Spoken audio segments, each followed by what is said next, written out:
ఏం చేస్తున్నావు? వంట తప్ప ఇంకేం చేస్తావులే? నేను చేసింది చూడ్డం తప్ప. చూసావా, ఉన్న పొయ్యిని నువ్వు సగం చేస్తే మిగిలిన ఆ సగాన్ని నేను 2 చేశాను. మనుషుల్ని విడదీసేశాను సమంత. మనసుల్ని వెరి చేశాను.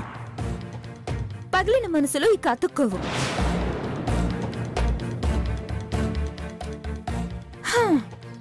ఈసారి మాత్రం నేను అనుకున్నది భలేగా కుదిరింది. ఎవరికి వారు వేరైపోయారు. మిగిలిన సగం అయ్యాక నీకే తెలుస్తుందిలే. నేను చెప్పడం దేనికి? ఏంటి మౌనమునిలా సైలెంట్ గా ఉన్నావు? ఏదో ఒకటి మాట్లాడి నోరు ఆడిస్తావు కదా. ఆడించడం లేదే? నిన్నాడించాలంటే నీ మనసులో ఉందేంటో నాకు పూర్తిగా తెలియాలి కదా. తెలిసే వరకు మౌనంగా ఉండడం తెలివైన వారి లక్షణం. అబ్బో, అంటే నువ్విప్పుడు తెలివైన దానివా?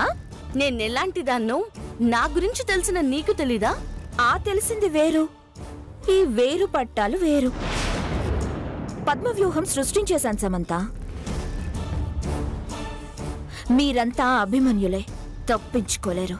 పెద్ద మాటలు ఎందుకులే కాని కొంత సమయం ఆగి చూడు. ఎవరు అభిమన్యులో ఎవరు దుర్యోధనులో తెలుస్తుంది. అబ్బబ్బబ్బబ్బబ్బబ్బా, కొంత సమయంలో ఏం చేస్తావు? విడిపోయిన వాళ్ళని కలిపేస్తావా? అది నీ తరం కాదు. నీ తరం అయ్యే వరకు వెయిట్ చేయక్కర్లేదు. సూర్యుడికి బాయ్ చెప్పేలోపు అంతా అయిపోతుంది. అంటే సాయంత్రానికే? ఎస్ హో, ఎస్ ఫర్ సమంత చెప్తుంది. నోట్ చేసుకో. నీకు విడకుట్టడం తెలిస్తే నాకు కలపడం తెలుసు. చెడు గెలిచేది తాత్కాలికమే. అది నీకెన్నిసార్లు చెప్పినా అర్థం కాదులే కానీ ఇంకోసారి అర్థమయ్యేలా చెప్తాను. వెయిట్ చే. ఓకే, ఈవినింగే కదా, ఎంతలోపు వస్తుంది? నా టైం బాగుంది. ఇంకో విజయాన్ని కొన్ని గంటల్లోనే అందుకోబోతున్నాను. అప్పుడు చెప్తా ఎస్ ఫర్ సామాన్య అని. అయిపోయింది